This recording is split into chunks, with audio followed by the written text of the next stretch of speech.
Open your ears and crack some beers. You are listening to episode 46 of Retro Hangover.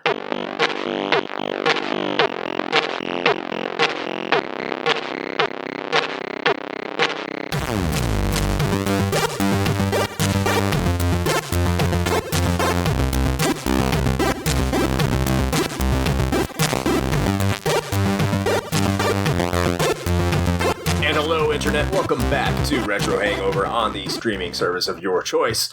Once again, we are looking like Link is lazy, losing lavender link cables to his Game Boy Advance. This is episode 46 of Retro Hangover, and I'm your co-host, Chris Copleen, and I am joined, as always, with your host, Shane Dreamy Dick Dragon Whale Koski, with special guest, Brianna! Hello, everyone. How are you doing today? Awesome. Hey, pretty good. Yes. I'm trying to parse the latest dick dragging thing, and I'm not sure I'm 100% on that one yet. Well, should I know what a dick dragon is? I feel like I should. Hold on. I don't know, Brianna. Have you been listening to the episodes? Oh yeah, that's true. I have been. Let me see if I get a photo for her to look at while we have a conversation about what the dick dragon is. Oh, great. I'm just nervous that I was about to think, I was like, cool, I can ask I did tell my family that they can listen to this, and I'm like, oh, wait a second. I think they can. Yeah. I say, did you forget? Like, I forgot for half a second there. I mean, I'm sure they can all handle it. I'm pretty sure they've all talked about dick dragons in the past. Yeah, it's a topic that just comes up in natural conversation. Yeah, sure. Like Knuckle Dragon, Kid Dragon, Dick Dragon. It's all the same. They talk about their Book of the Week clubs, and then what they're going to be bringing to church on Sunday, and then, Dick Dragons, and then what they want to do this Saturday. Well, Twilight had vampire Dick Dragons, so that was in a book. That's a great justification. I'm sure. Long pause. Sure that'll go over well. Wow. Also, I'd like to point out that I never had any link cables for my Game Boy because I didn't have friends to play with it. So I felt like I should say that. Yeah. Neither did I. It's fine. I had a link cable for my own Game Boy so I could trade Pokemon over it. Wait, did you have two Game Boys that you just played like on your own? Yeah. Great. Isn't that sad? That's like, okay, that actually makes me feel better then, because like I was sad about like not having any friends to link cable with, and you're just like, no man, I'm my own friend. I'm my own best friend. We had a link cable, but so the way we got our first Game Boy was my brother won it in a competition, and so we were the only ones that had a Game Boy, so my mom bought us all the games and like the link cable and everything, and we just kind of carried it around asking people if they wanted to play with us, and everybody was like, we don't have the money for that. What kind of competition did he participate in where he won a Game Boy? So it was in preschool. So he was like 5.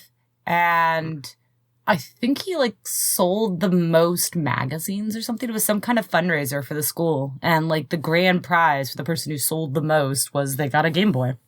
Dude, what? We had those things when we were that age too. And they definitely were not giving away Game Boys. Well, it was for like the grand prize for like the whole school, like all the way through 5th grade. And he was really cute at that time, so he sold a lot of stuff. At that time. Maybe not so much now. But... Well, he is a model now, so I guess he's still technically cute to somebody. Yeah, well, those cheekbones if you're listening, Joshua, aren't I getting him still Game love Boys. You. Oh my God, that's a terrifying dick dragon. So for those of you listening to this audio-only podcast, you might be wondering what just happened, and Chris decided to send his own artistic rendition of a dick dragon to our Discord, so which may end up on a t-shirt at some point soon. God, I hope not. We got to post it to Instagram first. And if it gets to over burn in the fiery likes, depths of hell. That's how we're gonna end up getting our Instagram account banned. That's what it's gonna be. There's nothing illicit in this picture. It's 100% natural. 100%. Just because something's like organic doesn't mean that it's necessarily good. I'm gonna look at anything else but this.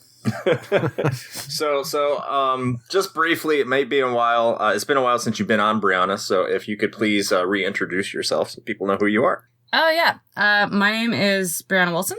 I am let's see. I'm 31 years old. I'm a Taurus. I enjoy long walks on the beach. And now, I am an avid Link fan. I have my own kind of company off to the side where I do a lot of videos and stuff like that, but not on YouTube yet, but heading that way. And I also happen to be the person that got engaged to Shane, your host, Koski, over the summer. Well, congratulations. Thank you. There's more congratulations to him because he got me, but, you know. Well, yeah. I'm also very humble. Obviously. Wow. Obviously, yeah. That's one thing us humble people do in the mornings. We wake up, we look ourselves in the mirror, and we ask ourselves, are we humble? Yes, we are. And we just... That's exactly right, yes. And the world is lucky to have us. Absolutely. We need more humble people like us. What would we do without us?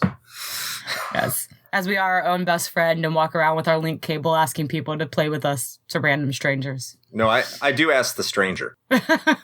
Well, so Chris, you've been traveling a lot recently. So yeah.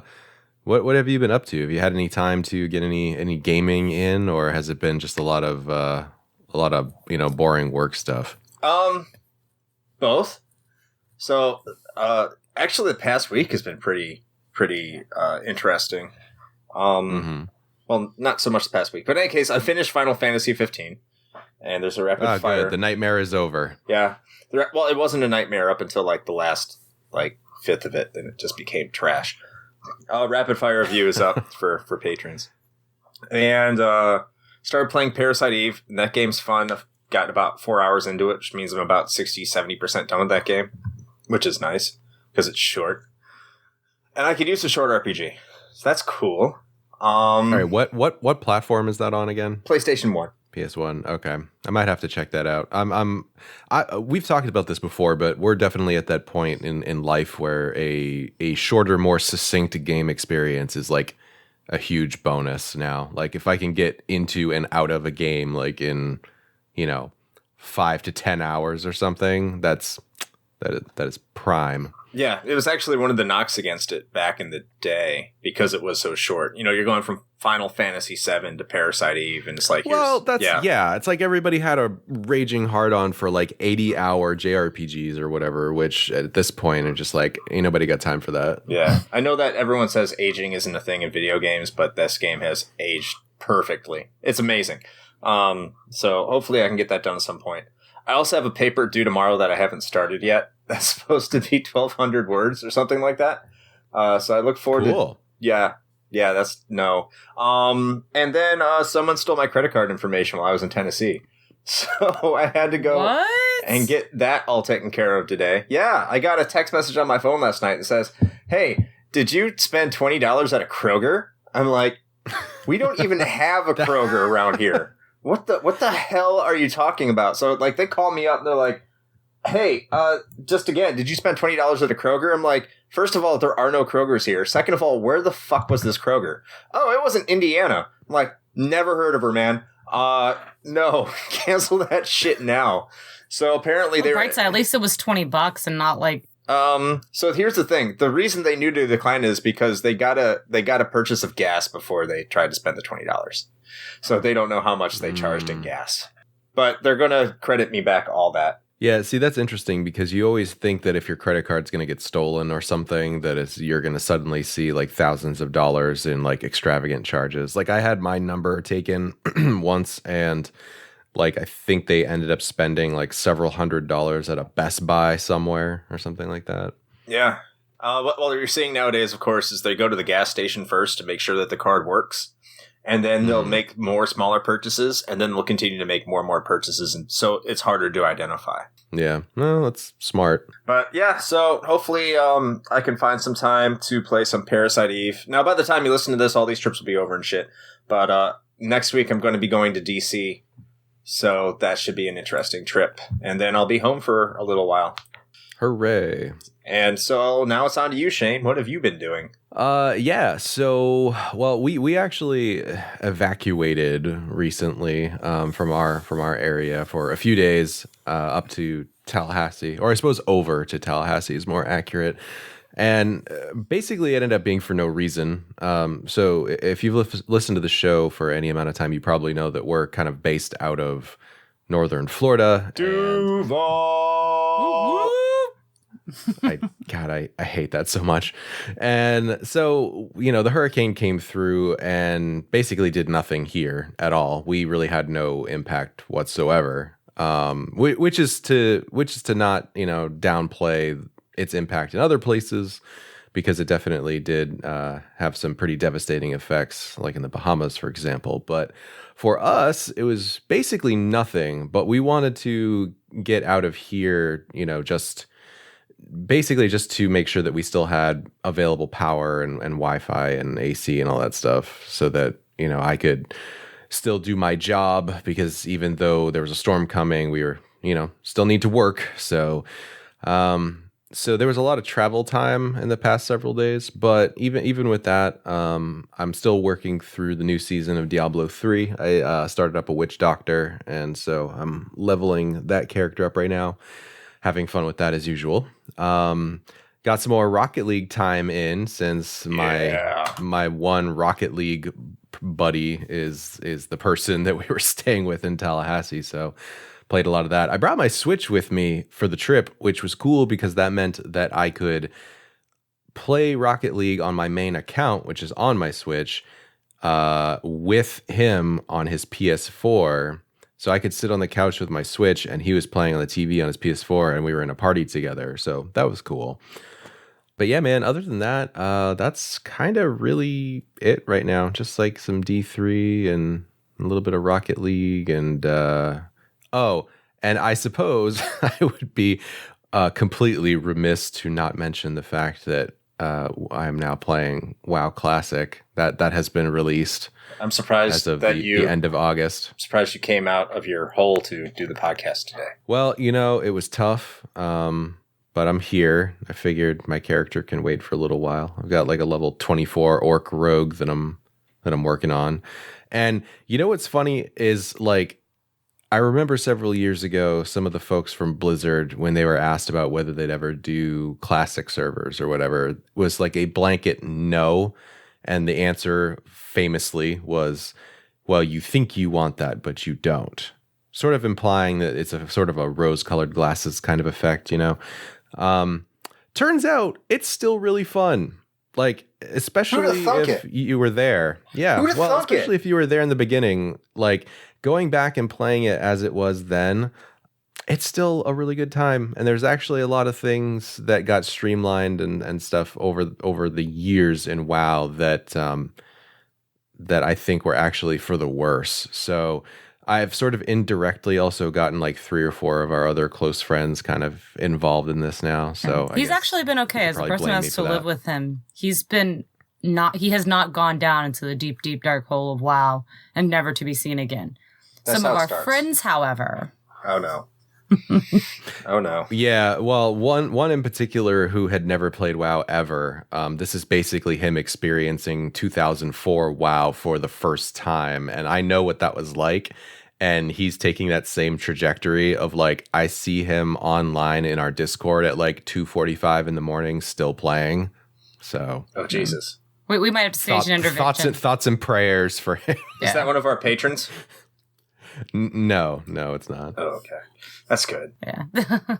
But yeah, man, that's what I've been up to. So Brianna, have you been doing anything video game related? I have recently? actually. So for those of you who remember me from the past, I mostly am a board game person. So most of the games that I play on my tablet and stuff like that is like Pandemic Online and Carcassonne Online and that kind of a thing. I'm addicted to those and Mysterium and things like that. The normal phone games, I am a huge fan of the Kingdom Hearts X Online, as well as my old woman games of Solitaire. But the other one I've been working through slowly yet steadily has been Majora's Mask. I made a vow a few years back that I was going to play every Zelda game out there, which I promptly broke because Zelda 1 and 2 are awful. Absolutely awful. But I have gotten to go through quite a few different Zeldas since I made that vow, and through, let's see here, Minish Cap. Finally played Link to the Past because I had never played that one. The one with the Ocarina of Time. And then recently I'm trying to do Majora's Mask, which is interesting. It's very different than all the other Zelda games. I'm still trying to figure out if there's a trading game in it because that's probably my favorite part of a Zelda game. So far I haven't found it, but I'm hopeful. And you're playing this on the 3DS, right? I am playing this on the 3DS right now. So that's my big one. I try not to do a bunch of different games. I'm one of those people that really focusing on one. I've got too many other things going on in life to do a whole bunch, and I like to keep my concentration focused. So once I finish this one, I'll move on to the next one. Yeah. I used to be like that. I kind of do that still. Not anymore. Well, actually, so I think that serves as a good segue into what we're actually talking about Does today it? for Wow. for a couple of reasons, as a matter of fact. Why is that? Well, that is because this week we are talking about A Legend of Zelda: Link's Awakening for the Game Boy. Yes. And This is apart like from the fact that it's just like it's a game that, we kind of all like, that we want to sort of talk about. It's also sort of relevant considering that the HD remake of it is going to be coming out this month for the Switch, which I'm super pumped for. It's like a dream come true. It really is. It is. Ha! I see what you did there. So Shane, Yeah. you are our Zelda loving friend other than the other Zelda loving friend we have here today. So let's get right into this, and you can give us a brief history on The Legend of Zelda: Link's Awakening.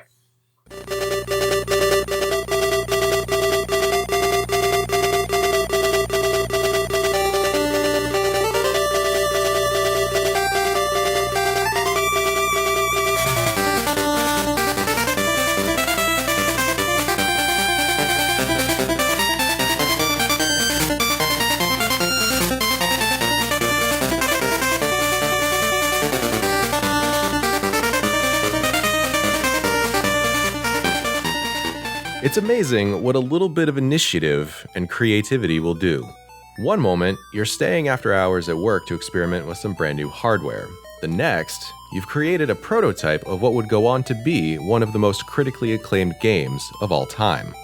The Legend of Zelda: Link's Awakening began life as an unofficial side project, spearheaded by Nintendo programmer Kazuaki Morita.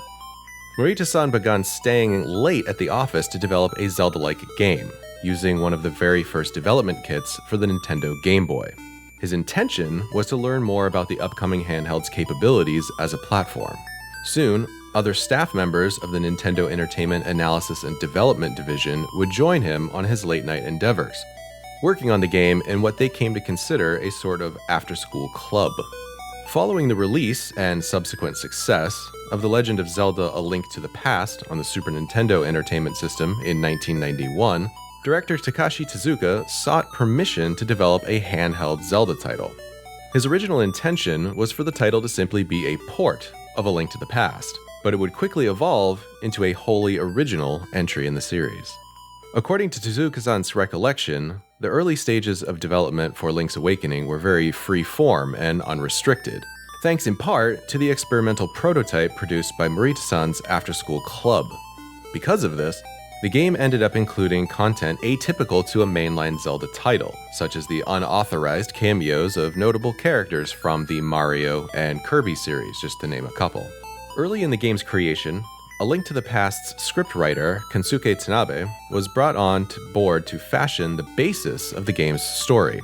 Tezuka-san wanted Link's Awakening to be a spin-off title, so he gave Tanabe-san's explicit instructions to omit certain staple elements of the Zelda series, such as Princess Zelda, the Triforce Relic, and even the game's setting of Hyrule.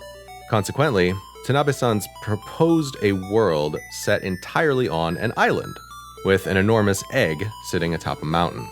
This setting was an implementation of a previous idea Tanabe-san had regarding the end of the world, brought about by the shattering of a massive egg atop a mountain.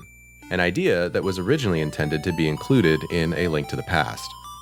Once this had been established, Yoshiaki Koizumi, who had assisted with the plot of A Link to the Past, was brought on to craft the main plot of the game, providing the idea of the island residing within a dream. This would line up with Tezuka-san's notion of Link's Awakening being similar to the television series Twin Peaks. Both contained characters purposefully written to seem suspicious or odd, and both took place almost entirely within a small isolated town. Ultimately, the game would take a year and a half to complete, seeing release in North America in August of 1993.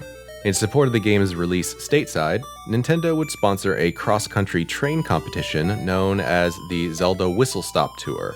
The event, which lasted 3 days, allowed select players to test Link's Awakening in a timed race. The purpose of this event was twofold. Not only did it showcase the new Zelda title, it also served to highlight the Game Boy's superior portability and battery life. 5 years later, in 1998, Nintendo would re-release Link's Awakening as The Legend of Zelda Link's Awakening DX to promote the launch of the Game Boy Color line of hardware. This version of the game featured full-color graphics, a new optional dungeon with unique enemies and puzzles, and integration with the Game Boy printer accessory. Link's Awakening received widespread acclaim upon its initial release, garnering several industry awards and making its way onto many best-of lists for that year. Perhaps unsurprisingly, its sales figures were nothing to sneeze at as well, shifting 3.83 million units by 2004, with an additional 2.22 million units of the DX version. The game's sales would also serve to boost the Game Boy's hardware sales by about 13% in 1993, making it one of Nintendo's most profitable years in North America up to that time. And that is your brief history of The Legend of Zelda Link's Awakening. Did I hear you correctly and you said Whistle Stop Tour? I did, yes. Does that mean that that tour was filled with spirit? That's actually the first thing I thought of too. I was just like, Me is this too. Spirit Yeah. Tracks? That's where they got the idea from. Yeah, man. Yes. I will say, I want to kick this off because I will just say that. So I had a very different experience because I've listened to you guys talk about Zelda before, and I know Shane says multiple times that his first experience was with Zelda Link to the Past and everything on the original Nintendo. My family, we lived pretty much under a rock, and so we didn't have any gaming systems in the house whatsoever until, like I said, my brother won in kindergarten a Game Boy. So I was 4 at the time, maybe 5, and he was like 5, maybe 6 at the time when we got it. And my mom went out and bought us like some common games at the time, baseball, 1983, because my brother loved that, Super Mario, Tetris, Star Wars, The Empire Strikes Back, not the original, just so we would be totally confused, Metroid, and Legend of Zelda, Link's Awakening. And so when I found out years later that there was a Princess Zelda and what Hyrule, I was like, what is this stupid stuff? This isn't Zelda. Because Zelda's this is a dude. Koholint Island Zelda's a life, dude. man. Yeah, and Marion, what happened to Marion? Like, she was the coolest thing ever. Like, this totally messed up my whole version of, like, everything Zelda after that, because I just felt like everything else was just wrong because this was my core It shattered your world Zelda for worldview. It really did. It did. When I found out later on, I was like, wait, what? Because even the first time I played it, because I was so young, there was a lot of things I loved about it. I didn't quite get the overall that it was a dream. All I knew was that if I beat the game, it would end. And so I kept finding reasons to keep playing so it wouldn't end. But it wasn't until I went back and played it probably like 2 or 3 years later that I realized, holy crap, wait, this isn't real. So when your mom went to the store to like, okay, actually, first of all, did she go out and just buy like half a dozen Game Boy games in one shot? I think she might have. Or like within a not that big of a time. I think she went to like a used game type thing and just like grabbed a box and said, these look good. Okay. Because that was, well, apart from the fact that she bought just like a ton of them all at once, that's its own thing. But I was just like, what did she do when she went there? Like, I imagine she must have been like most parents who didn't really have a lot of like visibility into what the hell a lot of these games were. So I just imagine her like going in and just being like, listen, my son won this like Game Kid thing. I don't know what's popular. Do they like the Marios? And then the person at the place was just like, yeah, I don't know. Here, Mario and some baseball and some shit. Like, Yeah, well, I think Super Mario might have come with it because that seems too popular for my mom to have actually grasped it. Baseball, my brother loved baseball, so she probably was just like, oh, this looks good. And then because they were older at this time, because this is 1994, 1993 that we got ours mm-hmm. and everything. And it was released in 86. So, I mean, it's about, 8 years old at this point. And my mom's looking back at like Tetris and like, oh, I heard of this one. And for some reason, like I said, the second Star Wars one, not the first. And which so, I also find funny because that was my experience with the movies. Like when I was growing up, I only had my parents, for whatever reason, only owned a VHS copy of Return of the Jedi. So for like an unreasonably significant amount of my childhood, I thought that Return of the Jedi was the only Star Wars movie. And I was so lost as to like what the fuck was going on because they were referencing things that apparently happened at some point, but I had no idea what was going on. I was so confused. To be fair, that's kind of all Star Wars movies. Ha. Truth. Well, I'll be honest, I don't even think I got that far. Like in that first one, Luke gets attacked and then he gets taken into like the Yeti's cave. And I got to about that point and I couldn't ever figure out how to get myself untied from the Yeti's cave. And so I just stopped playing that one. Well, also, I'm not sure about the Game Boy titles, but I know at the very least the Super Nintendo Star Wars games were hard as shit. So yeah, so I don't think that one. I played a little bit of Metroid, but I never understood what was going on with it. Again, I mean, I was like 4, maybe 5 when we got this. Mario, I hated pretty quickly because of the fact that you couldn't save. And mm-hmm. I wasn't good enough to actually make it past like the second level. So I just kept replaying the first level over and over again. And I got really frustrated. And then so, like, I mean, just process of elimination, I pretty much played a lot of Tetris because I could do shapes. And Legend of Zelda. My brother actually, it was kind of funny because back then, there wasn't any walkthroughs or anything. I called my walkthrough my older brother and I just would watch him. Like he would play it and then he'd give it to me. And if I got stuck somewhere once because he had already finished the game, he was already moving on to the next one. I'd be like, Joshua, how do you do this? And that kind of a thing. And that was the only reason why he let me use his Game Boy in the first place. Because it was his, not mine. And so I would con it out of him by letting him watch me and direct me when I inevitably got lost in my 5-year-old self in the world. Sneaky younger sibling tactics. Yeah, it's the only way you get to play the big children's games. That is true. Stealing Zelda. Yeah. So I know. So my experience with it was a little bit different. Okay. Also, first of all, when you say that he won a Game Boy, was that the original gray Game Boy or a Game Boy Color? Yes. Okay, so it's the original gray Game Boy. Okay. See, so for me, that's cool. I didn't, and we talked about this on our Game Boy episode. I didn't originally own a Game Boy, but I did. My introduction was a Game Boy Color. I believe it was like cherry or raspberry red or something, whatever the red one was. But so that was my first Game Boy, actually, and my experience with Link's Awakening was the DX version. I never even played the original like monochrome one. So I feel like, first of all, I got the superior experience out of the two. Not that the original is a bad game or anything, but DX is. You say that. I didn't even know the DX version existed until I started researching for this episode. Wow. I was just like, this is it. This is all there ever was.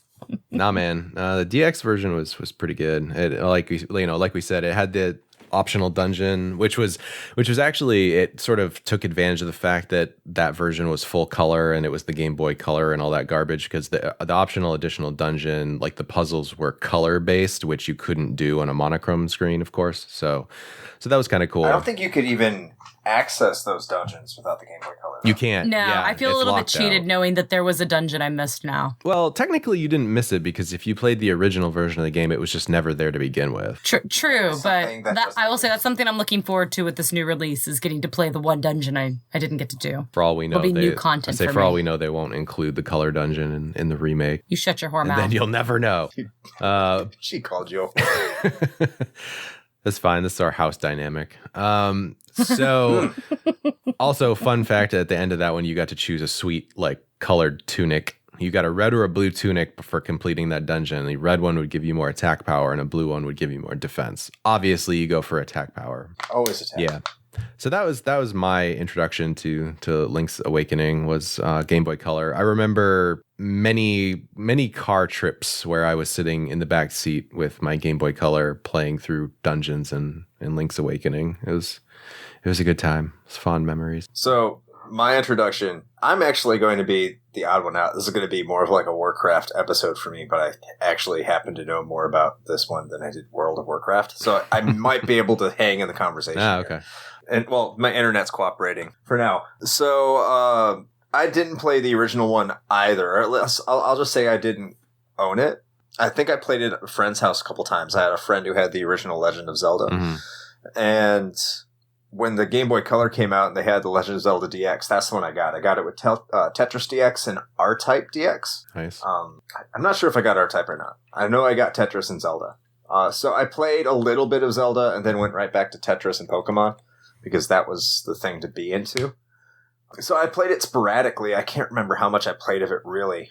I've looked into it a lot since, just seeing what I had played and what I hadn't played. And I will say, looking back, it's probably the best 8-bit Zelda available out there. Mm-hmm. It's amazing. Yes. Yeah, and I mean, so I'll let you... I was just gonna say, I mean, and even, even members of the original team, like, sort of reflecting on it after the fact, consider it to be probably the best isometric Zelda, like even over Link to the Past, which I think is a bold claim, because a lot of people, consider Link to the Past to be like the quintessential isometric Zelda game, but they seem to think that this one surpasses that. And I think there's some reasons for it. One being that this was really the first 2D Zelda game or any Zelda game actually at the time, to have a real plot of any substance. I mean, you can talk about, the first one, first of all, you can throw that the fuck out, because that one's just like, it's dangerous to go alone. Here's a sword and figure it out, bitch. And that's basically what you had to do. And that was it. There was really no story. And then Link to the Past, it's a much more fleshed out game overall, of course. But as far as plot is concerned, it's still pretty threadbare, It's just like, there's a princess and you got to rescue her, and there's some evil dudes and you need to go to a bunch of dungeons and collect some things. Okay, great. By and large, most of your NPCs just function as like little quip outlets. They kind of just spout like little phrases that may or may not help you, and that's kind of it. But this game was completely different in that, you had each NPC had its own sort of subplot in one way or another, and to varying degrees, right? But you actually had these plot threads from various NPCs in the village that you would follow throughout the game, and it really gave it a sense of life. Like this was actually a functioning village, and these people were actual people, and things were taking place, and you were participating in that. And that's not something that you had in the other titles, and it was something that was carried forward through the series, up until this day. So I think there's a lot to be said for that. I think another reason, people might say that Link's Awakening is better than A Link to the Past is it's a different story plot, but it doesn't completely deviate from the source material. Like if you think Super Mario Brothers 2, right? It completely deviates, and it has a lot of the same similar plot elements. You're in a dream world, you're doing things. And I know, the fact that you're in a dream world is a spoiler. Sorry, whatever. I don't care. It's a few years late now. Like if you haven't figured that out. Listen, this podcast does not worry about spoiler alerts at all. But every single time we do one, I'm just going to say spoilers, just because, and then I'm going to tell you how I'm not sorry for spoiling it. But the salt, just so I can make that point clear. Sorry, not sorry. So it's in a dream world, but like the Mario 2 went off the source material. Right? Well, the American Mario 2, what we know is Mario 2. Like, much like Zelda 2 did, but Zelda 2 kind of stayed in the same world. Link to the Past Link's Awakening has a Link to the Past to build off of already. They have a lot of the same assets they could utilize. And it's like you said, the plot's more fleshed out. The NPCs have more to say. There's more of a linear and congruent storyline, even though the game itself is very much a exploratory Zelda game. Mm-hmm. So you're getting all those things in Link's Awakening, and you're not hamstrung to the same thing. And I think that's what's made the game age even better throughout time, is because you go back and play Link to the Past. Well, Link to the Past has essentially the same plot as the original Legend of Zelda, which is the same plot as a lot of the other Legend of Zelda games. You know, Ocarina and like Skyward Sword. It's just Fight I don't know, Ganon. told differently. Yeah, fight Ganon, kill Ganon, and end the game. And you don't get that in Link's Awakening. Yeah, that's true. And I mean, the thing about like Mario 2 you were talking about too, I mean, that didn't help because that was not originally a Mario game, right? It was Doki Doki Panic. No. It was just kind of skinned as Mario, whereas this game from the ground up was always intended to be a Zelda game. So I think that goes a long way to that as well. Well, I think that's actually kind of funny that you bring up Mario with this one, because that's one of the things I think also make this one better is that it had so much crossover Yeah. with Mario and stuff like that. Like, I didn't realize it at the time. Again, realized that I never got past the first level of Super Mario. And so I was playing Link's Awakening, and like my favorite character after Miriam, because I'm a girl, and so whenever I saw a girl in a video game, I was like, that one's me. But past that, I loved the dog, Chomp Chomp. Like, I thought he was the coolest thing in the world. I got to take him for a walk during the second level, I believe it is, through the swamp, and he would just kill everything. I loved having an attack dog, and everything to just go and kill all the monsters for me. And then years later, and by years I mean like less than a month ago, I'm talking to Shane here, and he's like, yeah, you realize that that's one of those chomps from Super Mario's. And I was like, oh my gosh. And like, the more you look at it, they had the plants and everything that came out of the pipes, and they had the scrolling scene, the slide scene and everything. And so like, I don't know, I feel like that's part of the reason why it was stronger. And again, realize that I am definitely wearing this through looking at this through rose-colored glasses, because this is my original Zelda and everything. Mm-hmm. I can't even imagine what that perspective is like to have played that game with no foreknowledge of the Mario like universe or anything at all, and just going into it, just assuming that all of those characters were part of Zelda. Like I have no idea what that's like, because like going into that, you know, for most other people who had played the Mario games beforehand, you're just like, oh, this is fucking weird. Like, it's cool, but it's also super weird that, you know, there's like chain chomps in this game, and Kirby shows up, and there's piranha plants coming out of pipes, and for some reason there are certain sections of dungeons where we're playing a side scroller now, which are all actually, to your point, really cool things, but also super weird. And it also kind of contributes to that whole idea, you know, we were talking about in the brief history, where the director of the game wanted this to have a feel very similar to Twin Peaks, which, if you're not familiar with Twin Peaks, that's a David Lynch project. And David Lynch, also super fucking weird. And like, listen, I like Lynch's work. I really appreciate the off the wall shit that he does. But it is very strange. And so obviously, not having known that was sort of the intended impression, right, from the get-go when I played this as a kid, looking at it now and learning that fact, it all makes a lot more sense, because even from the get-go of Link's Awakening, like the intro cinematic, if you had played, like, let's say Link to the Past, right, or even the original, you're familiar with the iconic Zelda music, right? The intro music. Everybody knows that. And then the intro music for this game is this like very like minor key weird take on it. And then also coupled with the fact that the scene you're watching is like a thunderstorm at sea, and like Link is on a boat and it looks like he's gonna die, and it's just completely different from anything you had seen in a Zelda game beforehand. So that just sort of like sets the stage for, this is going to be strange, and it totally pays off on that too. And also earlier at the beginning of the episode, I said that Majora's Mask was a good segue for this, and obviously because it's Zelda, Very good segue. But the other part is, in my opinion, I actually think Link's Awakening was the first Majora's Mask, because I think this has a lot of similarities to that, in that it was kind of a spin-off. It took a lot from a previous title, but then put like a really weird turn on a lot of the tropes that you see in there. So that's my hot take for this episode. Link's Awakening was the OG Majora's Mask. You know what? That would make sense, because when I started playing this, because I do not fall down the hole of Reddit very often, as Shane does. And Shane was, when I said I was going to try and play all the games, and when I got to Majora's Mask, he's like, you might not like that one. A lot of people really don't like that game. It's one of those either you love it or you hate it ones. Mm-hmm.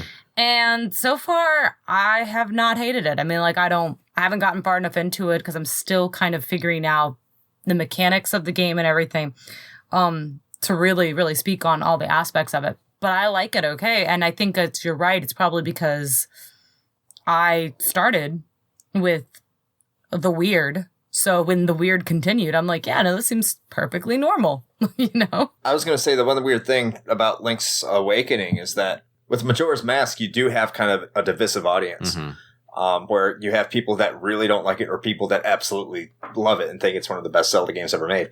You don't get that with Link's Awakening. I think that's almost universally praised. That's universally liked. That's universally appreciated.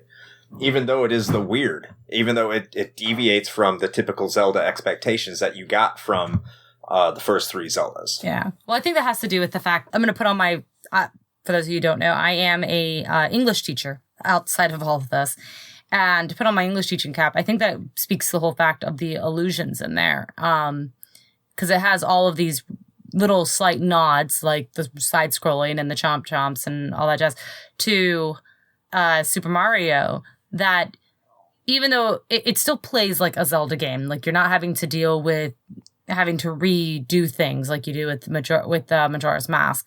But also on top of that, there's a part of you that if you do recognize that stuff, I feel like it just adds to the game because you feel like you're in on a joke or something, you know, like you do with an illusion in a text or in a film or something. Yeah. A very wonderful sense of humor. Yeah, that too. And I would agree with that. I think the big part that I would point out that would be the difference, I think, if we're making this comparison between Majora's Mask and Link's Awakening, and why I think Link's Awakening is probably better received overall than Majora's Mask, is largely due to the mechanics of the game. At least for me, and I know that I'm not alone in this, part of the reason that I just really cannot ever get into Majora's Mask is the main conceit of the game is that you're repeating the same 3 days like over and over again.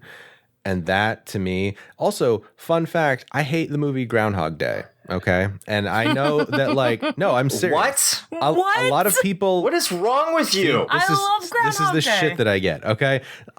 Bill Murray is an American treasure. Listen, Bill Murray Amen. is. I have nothing against Bill Murray. I have something You against just said you don't like Groundhog Day. of that movie. Okay. I don't like the idea of having to repeat shit over and over. Like, I tried to watch that movie several times and I can never get through it because it just irritates me. It's also part of the That's reason. the point. Yeah. I don't care if it's the point. It still bothers the shit out of me. That's why I don't like Majora's Mask, because it's just like, oh, all that stuff you just did for 3 days. Oh, wow, now you get to go and do it again, but this time you get to do it a little bit different. No, fuck that. With a groundhog driving the moon into the I ground. don't care. I have so little care for that. Okay. And also, that's part of the reason I've talked about this before.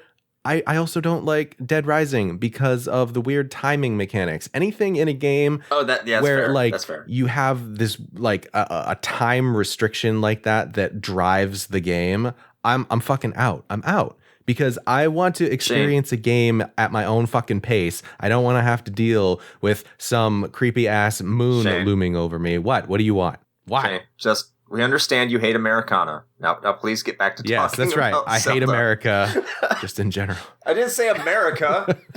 And now we are definitely on a watch list. Hey, our subscribers just went up. Yay! We're now a conspiracy. We have more Twitter followers now. Yes.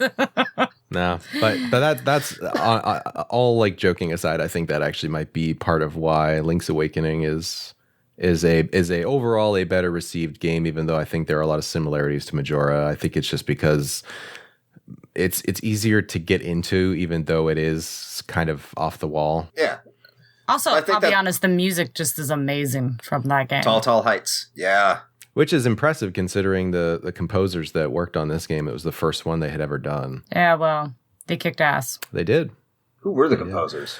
Two women. Yeah, it was two women. I could probably look it up again. But, talk amongst yourselves. That answer. Who are the two women people made that's the right. soundtrack? Girl power, that's all I'm hearing here. The women folk did this. Which is an interesting aside, because if you look at a lot of the soundtracks from the 8-bit era, a lot of the female composers made some of the best soundtracks. Okay, I found it. So the music for Link's Awakening was composed by Minako Hamano and Kazui Ishikawa. Let's see what else they did. Arigato to you two. Arigato, Mr. Roboto. Okay, so this is the most racist podcast. It is not, actually, and I know that for a fact. That's sad. Yeah, well, I blame So I back blame to the Chris game. for that. So one of the things, I just want to mention this one because that's probably my favorite thing, and I mentioned it a little bit earlier, that I was talking to Shane about this, and he was saying that this is actually something they introduced in this game, was the trading sequence. I think that's probably my favorite part of the whole game because, yes, puzzles are great, don't get me wrong, and yes, beating things up with your sword is wonderful and fun. But the trading sequence really required me to, like, interact with all the different characters and flesh out all the different characters within the story. And I don't know, I just really liked how, to me, again, in my childish brain, it was this amazing moment when I was like, oh, wait, I know who would want paper and pen. It's that guy who's trying to write letters or whatever it might be. I don't know.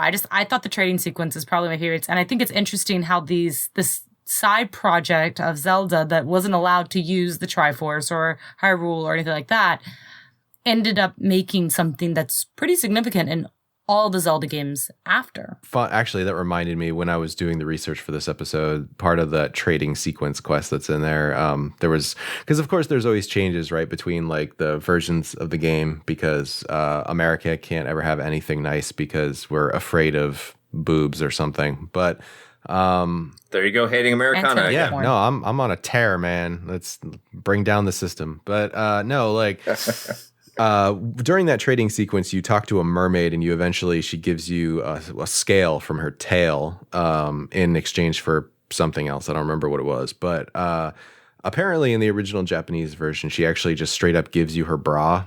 So that's fun. You got to find her bra.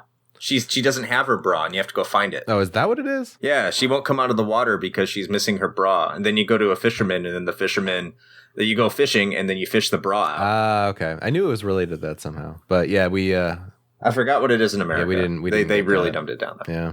I know that you get a scale from her tail. That's what that is. Yeah, I guess that's the reward. Oh, yeah. That, like Shane said. Yeah. I just completely ignored. Yeah, no, it's fine. All right, so what we typically tend to do towards the end of our episodes, and I think if I had to guess, I think we're all sort of in unison on this one, but I'll say it anyway. Do we feel that Link's Awakening is something that holds up today? If someone were to come and play this game for the first time, whether it's the Game Boy version or the DX version, either or, is it something that somebody could pick up having not played it before and still get a lot of enjoyment out of it? Brianna, go. Well, I think you have to come with a suspension of disbelief. Like I said, as a teacher, I work with kids all the time. So, like, if you've got a modern day kid that's like, it's got to be in color and it's got to be blah, blah, blah, like, realizing that it is, lower graphics and realizing that it is, if you're doing the original, black and white and everything, or yellow more so than anything else. But if you, like, take those aside, yeah. I think that the storyline, I think the trading sequence, I think the thought process that you get to put into figuring everything out still ages really well. I saw online they were saying like it takes about 8 to 15 hours to get through the game, even today, like if you're not looking at like, you know, every single clue online through a walkthrough, and it's not because you're totally confused, it's because you have to follow the storyline, you have to follow the pattern. And I don't know, I think that's a sign of a good game, is when you can get through it and at the end of it feel satisfied and connected to the characters. And I think that even to this day, you'd walk through it and feel satisfied and connected. And it also kind of gives you the background of quite a few characters that end up being like Marion and Terran and the owl and that kind of a thing in the more modern Zelda games, that if you ever wonder, where did that come from? It's really cool as like a background element for that as well. Yeah, I could take or leave the owl. He was kind of a dick in Ocarina, but yeah, you know. Chris, what about you? I don't know. He's got awesome eyebrows. They're very bushy. Right? So I would say absolutely, yeah. I do like the fact that the game doesn't take itself too seriously. It kind of has this kind of cherubian, not cherubian, I don't think that's the right word, but very childish atmosphere about it. Like it's, it reminds you, for me, it gives me feelings like of what it was like to be a kid again, unlike a lot of the other Zeldas. And I think that's one of the reasons I could go back and I could play it today. And hopefully I'll go back and play it and I'll play it all the way through. It's a lot like the Super Mario Land series for the Game Boy too. They have their own unique qualities. They don't really take place within the main series, and it's a very unique experience that you can enjoy regardless of whether or not you've played the console version. So yeah, 100%, I would go back and play that game, and I think I would enjoy it. Retro gamers would enjoy it too. Most already do, and hopefully the remake that's coming up on the Switch here soon is just as good as what they made back in the past. Yeah, and I agree with both of you. It's definitely something that if you didn't play it before, and you know have any sort of interest in the Zelda series or games of that nature, then I think you're doing yourself a disservice of not at least trying it out. I think because its origination as sort of this little side project allowed it a lot of freedom of creativity. So you did get a lot of these inclusions from other Nintendo properties and mechanics and plot elements that you probably wouldn't have gotten in a typical mainline Zelda game. So there's a lot there to experience that's fairly unique. And I personally am definitely looking forward to the Switch remake. I will be playing that probably as soon as it comes out, if not close to it, because I'm looking forward to experiencing this again, but with a cool new coat of paint on it. So no, you will watch me play through it first, and then you can play through it. I go first. This is my baby. Well, in that case, I will avoid watching you play it because I want to experience it for myself, and then I'll let you finish it. How about that? All right. Well, I think that brings us close to a close for this episode. I think we had a good discussion about Link's Awakening. Thank you guys for having me. Yeah. Thank you for being on the show. It was great. Absolutely. Yeah, this is awesome to talk about a passion project for me. So yeah. And if you would like to get in touch with us or check out more of our content, then you can certainly do that in a number of ways. We are on all of the social medias. You can get to us on Facebook or Instagram or Twitter. Those are probably the best vectors to find us. You can also shoot us an email at podcast@retrohangover.com. We also, of course, have our Patreon still going. If you would like access to our bonus exclusive audio content where we do rapid fire reviews of some of the games that Chris and I are playing in our spare time, then definitely check that out. You can donate at the 16-bit tier, and that will give you access to all of our extra exclusive content. And we do still have the merch store open, so if you would like to support us that way, you can head over to bit.ly/RHP merch and pick up a shirt or a mug or a button or something like that. And we would forever appreciate the support. Those shirts are super comfortable. Yeah, they really are. Yeah, the summer one is gorgeous too. Yeah. I really enjoy it. Well, thank you. So I guess with that, Chris, do you have anything else you want to add? Like the Dick Dragon on our Instagram and Facebook and Twitter. No. Please no. All right. Well, until next time. If we get 100 likes, we can have the Dick Dragon playing with joysticks on a t-shirt. Please no.